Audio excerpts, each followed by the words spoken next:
ओम नमः शिवाय, जय महाकाल। आप सबको पता है कि कल है वैशाख महीने की मोहिनी एकादशी, साथ ही साथ कल है सोमवार का दिन, जो कि इस दिन को बहुत खास बनाता है। इस पूरी वीडियो में हम लोग 4 सबसे प्यारे उपाय की बात करेंगे, जो कि पूज्य गुरु जी की कथा से सुन के बहुत अच्छे से आपको बताऊंगा। ठीक है, तो एक एक उपाय की तरफ हम लोग बढ़ेंगे। पहला उपाय आज की वीडियो का होगा, जो कि काले तिल से करना है। दूसरा उपाय आपको पीले चंदन से करना होगा।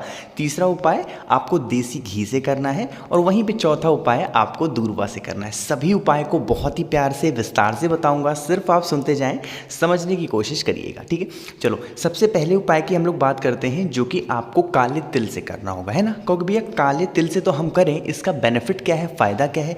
इसका एक ही फ़ायदा है कि अगर आपकी कोई इच्छा है कुछ भी खरीदने की, है ना, जैसे लोगों की ड्रीम होते हैं, कुछ इच्छाएं होती हैं कि हमें ये खरीदना है, कार खरीदने हैं, मकान खरीदना है, कुछ भी है ना, कोई भी ऐसी मनोकामना ना, तो इस उपाय को ज़रूर करना। ठीक है, स्क्रीन पर आपको दिख रहा होगा काला तिल। बहुत ज़्यादा लेने की ज़रूरत नहीं है, आपको बस एक चुटकी लेना होगा काला तिल। ठीक है, ले लिया।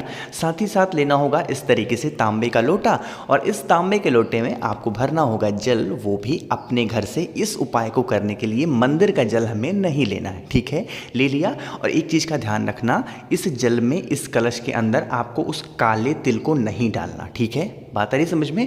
उसके बाद क्या करेंगे, इन दोनों चीज़ों को लेके पहुंच जाएंगे महादेव के शिवलिंग के पास। सुबह जाना चाहें सुबह जाएं, शाम को जाना चाहें शाम को जाएं। ठीक है, किधर खड़े होंगे, हमेशा की तरह बताता हूँ, फेस होना चाहिए उत्तर दिशा, यानी कि नॉर्थ डायरेक्शन। ठीक है, पहले यहाँ पर खड़े होने के बाद जो आपके हाथ में काला तिल है ना, सबसे पहला काम करेंगे, काले तिल को महादेव के शिवलिंग के ऊपर आप यहाँ पर समर्पित करेंगे। ठीक है, और उसके बाद जो एक लोटा जल आप अपने घर से लेके आए हैं तांबे के लोटे में, वह इसी काले तिल के ऊपर कौन से महादेव का नाम लेना होगा, विश्वकर्मेश्वर महादेव। कौन से महादेव, विश्वकर्मेश्वर महादेव के नाम से जो भी व्यक्ति सोमवार के दिन काला तिल चढ़ा के उसके ऊपर जल को समर्पित कर देता है, महादेव उसकी जो भी खरीदने की इच्छा होती है पूरी जरूर करते हैं ना। बहुत ही आसान सा ये पहला सा उपाय था, तो आप काले तिल से विश्वकर्मेश्वर महादेव के नाम से उपाय को जरूर करना। ठीक है, चलो आगे बढ़ते हैं हम लोग अपने दूसरे उपाय की तरफ, जो कि आपको करना होगा पीले चंदन से, है ना। पीला चंदन जब भी बात आती है तो लोग कंफ्यूज रहते हैं, इसीलिए मैं आजकल टाइम पे जितनी वीडियोस बना रहा हूँ पीले चंदन की, उसमें ये वाली फ़ोटो ज़रूर लगाता हूँ, क्योंकि मेरी बहुत सारी बहनें परेशान रहती हैं अष्टगंध के नाम से। भैया हमारे पास अष्टगंध है, पीला चंदन नहीं है, क्या करें। तो आपके पास अष्टगंध है, उसका भी इस्तेमाल आप कर सकते हैं। ठीक है, बात आई समझ में। पीला चंदन लेना, साथ ही साथ ज़रूरत होगी इस तरीके से आपको लेना होगा बेलपत्र, है ना। जब मैं बेलपत्र की बात बताऊँ, वो भी अगर उपाय सोमवार के दिन करना हो ना, बहुत ही प्यारी सी बेलपत्र लेनी होगी, 5 बेलपत्र। इस टाइम पे बेलपत्र बहुत नए नए निकल रहे हैं, बहुत सुंदर सुंदर निकल रहे हैं, आपको बहुत आसानी से मिलेंगे। ठीक है, कर लिया। अब क्या करेंगे, ये जो 3 पत्ते होते हैं बेलपत्र पे ना, इन्हीं तीनों पत्तों पर आपको पीले चंदन को अच्छे तरीके से लगा देना होगा। जितने अच्छे तरीके से आप लगा सकते हैं लगा देना। लगाने के बाद क्या करेंगे, आप इन 5 बेलपत्र को लेके पहुंच जाएंगे महादेव के शिवलिंग के पास। फेस रखेंगे उत्तर दिशा की तरफ, और उसके बाद 1 लोटा शुद्ध जल महादेव के शिवलिंग के ऊपर श्री शिवाय नमस्तुभ्यम का स्मरण करते हुए समर्पित करना। ठीक है, समर्पित कर दिया। समर्पित करने के बाद क्या करेंगे, अपने दाहिने हाथ से, यानी कि अपनी राइट हैंड से आप महादेव के शिवलिंग को अच्छे तरीके से पोंछेंगे। ठीक है, पोंछने के बाद क्या करेंगे, जो आपके पास 5 बेलपत्र है जिस पर आपने पीला चंदन लगा रखा है, विश्वकर्मेश्वर महादेव। कौन से महादेव, बहुत ही पवित्र सा नाम है, विश्वकर्मेश्वर महादेव के नाम से एक एक बेलपत्र महादेव के शिवलिंग के ऊपर समर्पित करते जाना। ठीक है, जब आप समर्पित कर रहे हो तो साथ ही साथ विश्वकर्मेश्वर महादेव का तो नाम लेंगे ही लेंगे, साथ ही साथ आपको अपनी मनोकामना, जो भी कष्ट आपके जीवन में है ना, वो भी महादेव से आप कहते जाएंगे। ठीक है, एक साथ समर्पित मत करना, मैं फिर से बोल रहा हूँ, आप क्या करेंगे, एक एक करके बेलपत्र को समर्पित करेंगे। यहीं पर परेशान होंगे बहुत लोग, भैया एक बात बता दो, बेलपत्र की डंडी हम किधर रखेंगे। देखो, अगर आप नॉर्मली चढ़ा रहे हो, अगर आप बहुत खुश हो अपने लाइफ में, कोई दिक्कत नहीं है, तो बेलपत्र की डंडी आप अपनी तरफ रखना, है ना। लेकिन अगर आप परेशान हो, आपकी मनोकामना पूरी नहीं हो रही है, तो बेलपत्र की डंडी रखेंगे माता अशोक सुंदरी की तरफ, और पत्ती का भाग हो जाएगा आपकी तरफ, है ना। बात आई समझ में। तो 2 उपाय की हमने यहाँ पर बात कर ली है, जो कि बहुत सुंदर थे।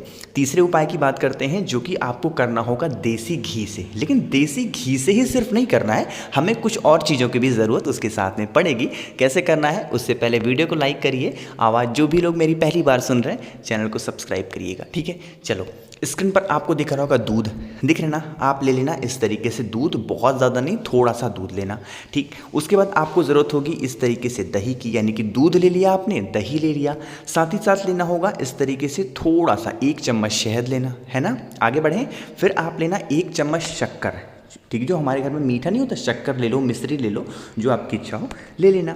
लेने के बाद ज़रूरत होगी आपको इस तरीके से देसी घी की, यानी कि हमने 5 चीज़ें ले ली। कौन कौन सी? दूध ले लिया, दही ले लिया, घी ले लिया, शक्कर ले लिया और शहद ले लिया। ये 5 चीज़ें ले लिया। इन पाँचों चीज़ों को आपस में मिक्स कर लेना, ठीक है। जब मिक्स कर लोगे तो ये 5 चीज़ें मिल करके बन जाएंगी पंचामृत, ठीक है। उस पंचामृत को बनाने के बाद आपको लेना होगा इस तरीके से एक बेलपत्र, जो कहीं से कटा पिटा हुआ बिल्कुल ना हो, बहुत ही प्यारी सी, और कोशिश करना थोड़ी सी बड़ी बेलपत्र लेना, छोटी मत लेना, थोड़ी सी बड़ी बेलपत्र लेना, ठीक है। ले लिया।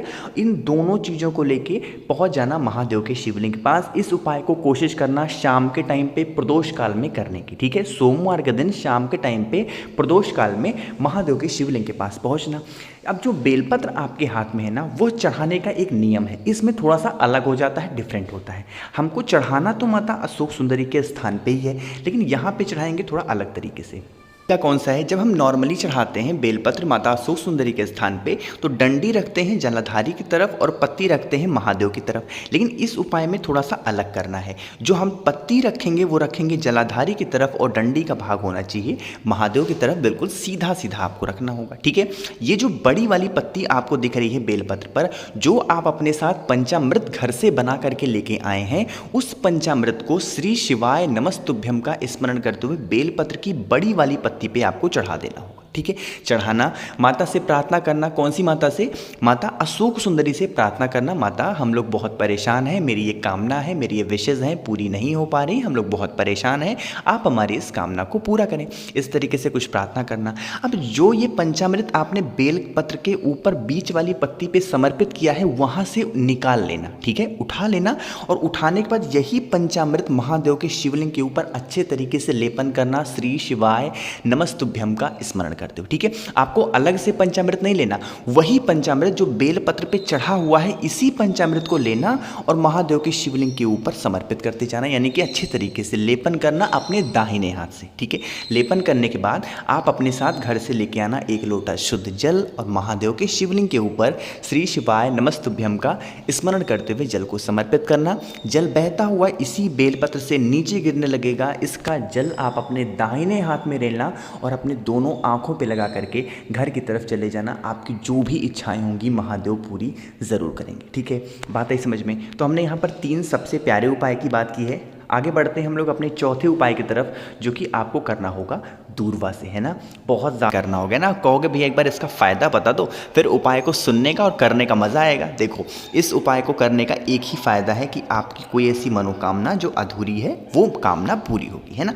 थोड़ा सा डिफरेंट है ये उपाय। अभी कल की कथा में गुरुजी ने जो एकांतेश्वर महादेव की कथा चल रही है, उसी में बताया, ठीक है। सुनिएगा, स्क्रीन पर आपको दिख रहा होगा बेलपत्र, दिख रहा है ना। आपको लेना होगा 1 बेलपत्र, ठीक है। आगे बढ़ें, फिर आपको ज़रूरत होगी 1 दूरवा की। लेकिन अब जो दूरवा आप लोगे ना, वहाँ पे आपको ध्यान देना होगा। हमें ऐसी दूरवा, एक ही दूरवा मात्र लेनी है जिसमें मात्र 2 पत्ते निकले हों। जैसे एक ऐसे बड़ी सी दूरवा होती है और इसमें सिर्फ और सिर्फ ऐसे 2 पत्ते निकले हुए होते हैं। हमें यही वाली दूरवा लेनी होगी और हमें कोई दूरवा नहीं लेनी। बहुत सारी दूरवा आती हैं जिसमें ऐसे दूरवा होती है, इसमें ऐसे कई पत्तियाँ ऐसे निकली होती हैं। हमें ये वाली दूरवा नहीं चाहिए। हमें ऐसी दूरवा चाहिए जिसमें डंडी तो एक ही हो, लेकिन मात्र उसमें 2 पत्ते ही सिर्फ निकले हुए हों, ठीक है। ऐसी दूरवा लेना, मात्र 1 दूरवा, ठीक है।